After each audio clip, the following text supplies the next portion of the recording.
Yes, good morning to all of you. So we were discussing national income in the last class.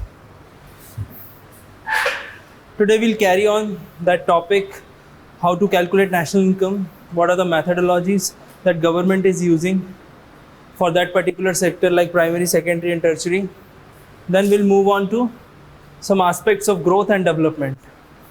How India has achieved its growth in the 20th century, then how India carried its growth path from 1991 to 2018.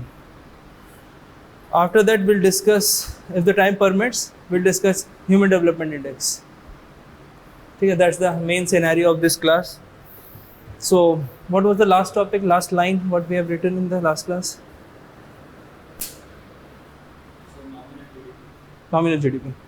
So, we have completed our discussion over GDP and methodologies. There are few other terms also, personal income, personal disposable income, private income. You will find in your printed notes, which is not very relevant, but I'll discuss in brief all these headings.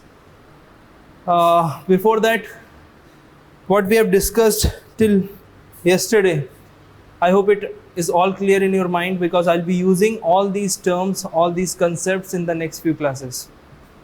Like what is GDP, what is GNP, what is GDP at constant prices, GDP at current prices. These are important terms which newspapers are reporting frequently.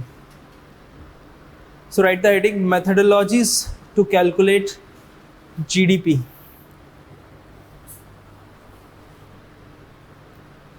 Methodologies to calculate GDP.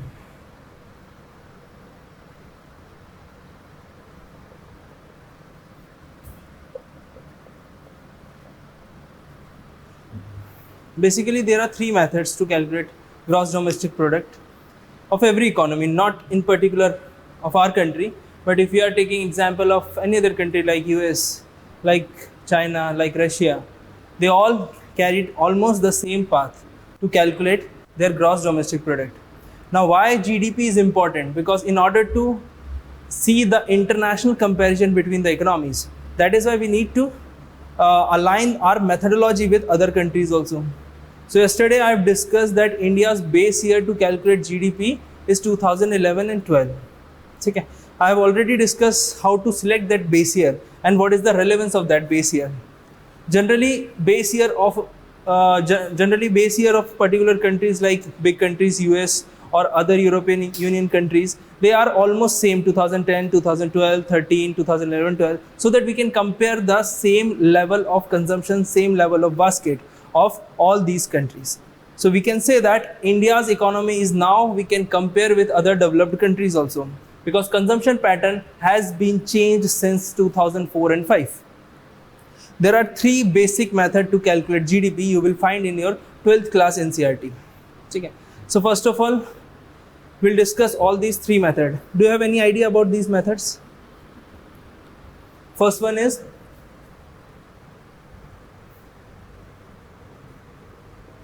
income method. Second one is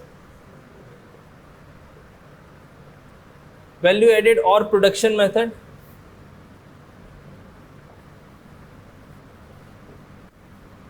Third one is expenditure method.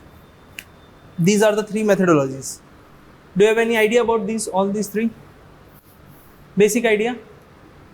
Or are you listening for the first time? Is this your first time? Okay. So income method, in income method, as the name suggested, we calculate all the incomes which has been earning by all the nationals of the country. So if we are calculating GDP, it means income of total Indians living in India as well as foreigners living in India. Getting my point? Because we are calculating GDP. So remember in the last class, domestic territory. So in income method, there are few types of factor incomes. We have already discussed in the last class. What are those factor incomes? Wages, rent, interest and profit. But here we have to calculate another one, that is fifth number. So first we'll write 1, wages, Second one is rent.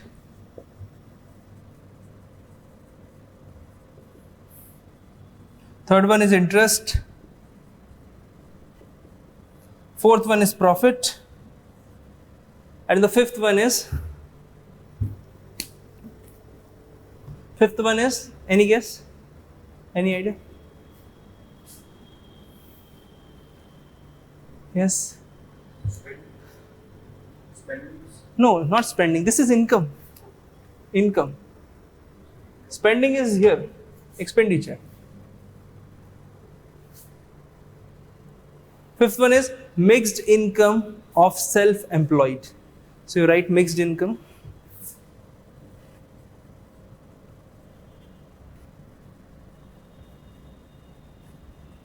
Mixed income of self-employed. Can you give me any example of this fifth one? Because previous four we have discussed in the last class. Wages for labor, rent for land, interest for capital, and profit for entrepreneurs. Mixed income, any example? Chartered accountants, doctors, lawyers, self-employed. Getting my point? Street vendors. Self-employed means they are not receiving any salary, wages from any other institute, organization. We cannot say HUF because HUF will come under wages and salaries. If you see the basic economics, these are wages and salaries. In bracket you can write compensation of employees. So this is a big term, but I'm not using these difficult terms. But you will find in NCERT compensation to employees. Wages and salaries will come here. Mixed income of self-employed like chartered accountant, doctors, lawyers, etc. Like Rashid sir, self-employed. खुद का business है, that is self-employed. Okay, getting my point? Now how to calculate national income? You have to add all these wages whichever earned by all the labor, salaries from employees or any other compensation. Like for example, I've taken one lecture on Monday and Tuesday in college. That was not my salary. Why? What's the difference between salary and wages? Salary must be regular. And what about wages? Daily basis. They can fluctuate. Sometimes you will get nothing. Sometimes you will get 500 per day. Labor will get wages. Salary belongs to employees. But what happened in my case? I've taken 2 lectures, Monday, Tuesday. That was honorarium, remuneration. We can hire, like colleges and universities hire some professors on a contract basis. That is contract. That is why the big term, the broad term is compensation to employees. Umbrella term. That includes everything. Now talking about wages, we have added all the wages earned by all the residents of India. Then rent. How we will calculate rent? By market prices. We have discussed market prices and factor cost. So what is the value of this plot area in Karol Bagh? Who will decide? Market price, prevailing market price. And how we will calculate market price? Depending on market mechanism. Remember market mechanism? Demand, supply and prices. Okay, I'll be using these terms. Then rent, okay. Talking about interest. Can you give me an example of interest? Like fixed deposits, recurring deposits. You can earn interest on capital. Why you are earning interest on fixed deposit? Because you are lending money to bank. And bank will mobilize that savings into credit or loans. We have seen, remember circular flow? What was the role of banks? The role of intermediary between household, government and firms. Then talking about profit. Who will earn profit? Entrepreneur. Why? Because profit is the reward of risk taking. Profit is the reward of risk taking. Because entrepreneurs are the best example of risk takers in the economy. They take risk to earn profit. Simple enough. I don't think so there's any need of explanation of this profit. Talking about mixed income, we have already discussed. So we have to add all these incomes. You cannot think of any other income beyond this 5 items. You can think Anil Ambani and Mukesh Ambani will come here. Vendors, laborers will come here. Landlord of this plot area will come here. If you deposit some money in the bank, come here. If you are earning any profit from any new venture, this will come here. You cannot think of any extra income. So you have to add all these things. Then you will arrive at some figure, which is known as GDP, Gross Domestic Product. See, I'm not getting into NDP, NNP, वो बहुत ज़्यादा है. That is of no use for this exam. But why important? Because this term mentioned growth and development. So this is the best part of growth. We have started our growth discussion with the figures of GDP. How we will measure India's growth. How we will compare India's growth. India's growth in 2014 and in 2018. How will you compare? By this figure. You will arrive at this figure. That is known as GDP, calculated by income method. Now we'll come on to the second one. We'll compare all these three, but first I'll show you the picture of all these three. Value addition method. It is also known as production method. So आप bracket में लिख लें. It is also known as, or you can write just production method below value added. So if you'll find in some other book that this is a production method. So production method as well as value added method is more or less same. We can use as a synonym. Value added method. What do you understand by value addition? If I will say value addition, what do you understand by? We have to add some value of that particular, like for example this podium. Okay. If I will say that this mica is for the better looking of this podium, it shows that podium is of good quality. So this one is value addition on that particular podium. It means on wooden plate. There is one logo, that is also value addition.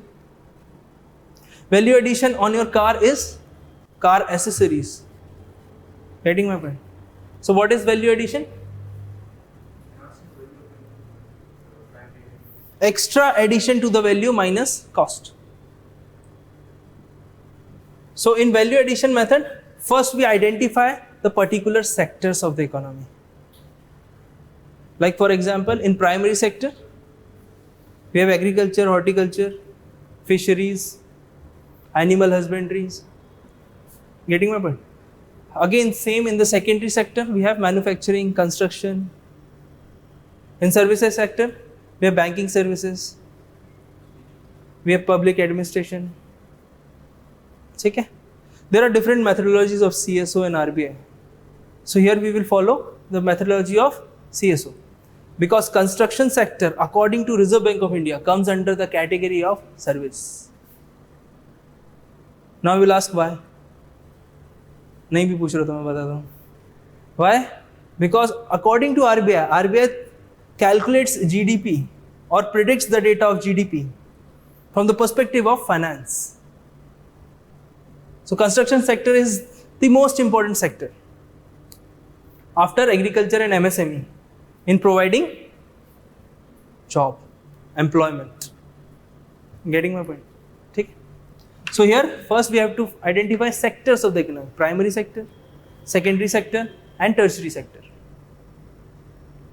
So in crude sense we can say agriculture, manufacturing and services. First of all we have to add all the figures, all the value addition done by agricultural sector. Then same with horticulture, fisheries, animal husbandry, all these things. Then we arrive at a data which belongs to primary sector. Then again same case with manufacturing sector, then construction. Then we have to add all these figures, mining also will come. Then in tertiary sector we have services, all kind of services. Then we arrive the total of primary, secondary and tertiary. Then we add all these three figures. Then we arrived at one important figure known as GDP. So you write primary, secondary and tertiary.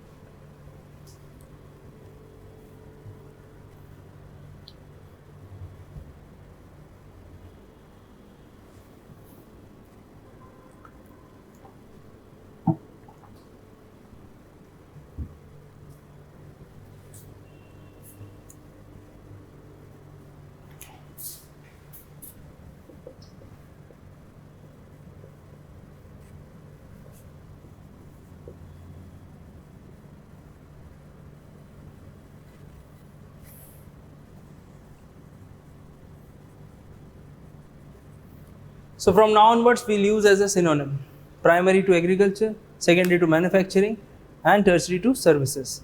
So in bracket, you can write all these three. Because yesterday I have already discussed what the difference between these two. But from general studies perspective, we can use as a synonym in answer writing also. Because primary, secondary, and tertiary look like the terms of NCERT. These are the terms of newspaper. Now talking about the third method, expenditure method. What is important here in expenditure method?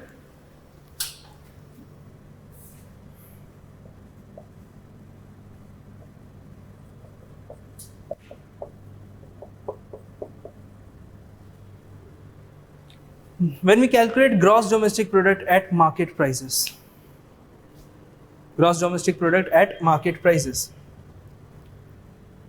total expenditure on C is what? Consumption. I is your investment. G is your government expenditure. X is your export and M is your import. Why we are using or denoting exports by X? Because we have already taken E for employment in economics. And why M? Because I we have already taken for investment. So exports and imports. Why we are deducting imports? Okay, let's discuss from the first point, C. That is private final consumption expenditure. Again, the word final comes into the picture. Private final consumption expenditure. Private final consumption expenditure.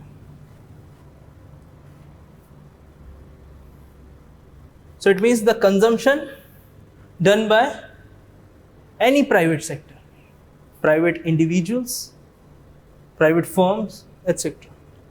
will come under the category of this particular C denote. Then talking about I. I is your total investment. Total investment except government investment. So I is your total investment except government investment, because government investment will come here in government expenditure.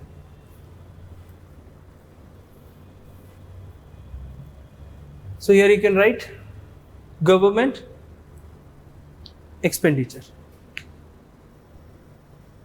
क्या हुआ Arjun? Sir, total investment I for private investment. We can say that because G is separate. Or if you write total investment except government expenditure, more or less the same thing. What about X? This is our exports, total exports, outflow of goods and services from India to abroad. And M is simply opposite, inflow of goods and services from abroad to India. So you can write X is your export, M is your imports. Now the question arises, why we are deducting imports? Because when we import goods from abroad, we have to pay what? Dollars. It means we experience outflow of money, outflow of currency, outflow of foreign exchange reserves. Getting a bit? And X is your addition, because by exporting goods and services, you are earning dollars. That's why in total expenditure, we have extra dollars. That's why we have to add X. And we have to deduct M because M experiences outflow of dollar. We have already discussed the relationship between rupee and dollar yesterday. Okay, so have you written this? Now we compare all these three methodologies. We have three types of sectors: agriculture, manufacturing and services. Now you will tell me which one is the best method to calculate GDP of the service sector. If I'll say that collect the data of service sector, because you have to calculate GDP from that particular method, which method you will choose? Check it, anything? Yes. One value added, one income, expenditure. Value added. I'll ask why. Check it. Because without reason there is no answer. Yes. Your opinion? Value added. Your opinion, Arjun? If I'll say you have to calculate the national income of service sector, which method you will prefer? Why?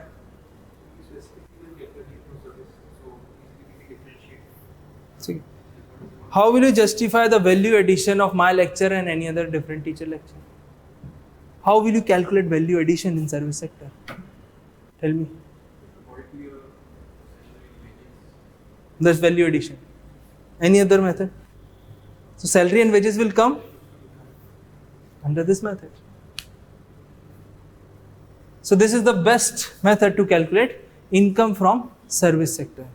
CSO is calculating national income for service sector by using this particular method. ठीक है, आप ही ने बोल दिया क्योंकि there is no other option. We can calculate from this, but the authentic data come from income method. Because in service sector, I am giving services. Am I producing some goods or any other thing production? No. It's like services, fixed time. And how will you analyze my performance? On the basis of quality and content. But there is no physical production of goods. I am rendering my services. On this basis, we can calculate national income for service sector. Now there are two different sectors. Talking about agriculture, which method is the best method to calculate national income for agriculture sector? Yes, one by one.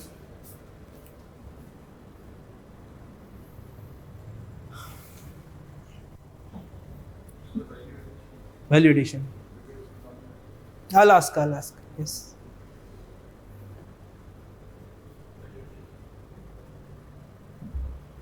इससे पता चलेगा how much you are getting. Value addition. What about you? Any justification? You think it's income? You have changed your answer. Okay. 0.33. Second, no one? Give any example, give any explanation. Think in your mind. If I say calculate the income of agriculture sector, value addition is the best method. This is the answer. India calculates GDP for primary sector by using the method known as value addition method, production method.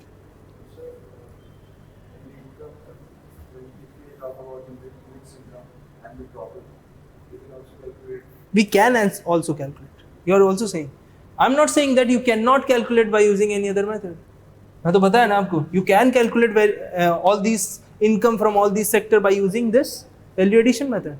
It doesn't mean that this method is wrong or this is not useful or this is not useful. It's about your convenience and authenticity of data. So what government of India is using, and most of the government or most of the economies are using, what? These particular for service sector, for agriculture sector and for manufacturing sector. We can calculate manufacturing sector GDP by using value addition method, because we are also producing in our industry.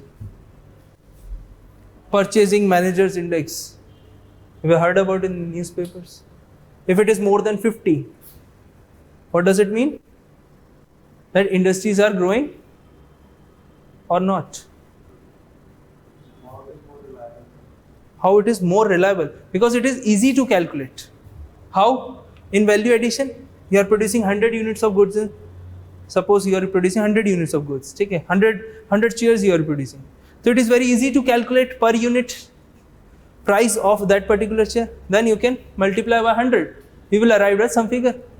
Because this one particular chair will include everything from your factor cost to market prices. It means all the cost involved in the production of this particular chair plus taxes. And if you are adding some profit, that will also cover. So it is very easy.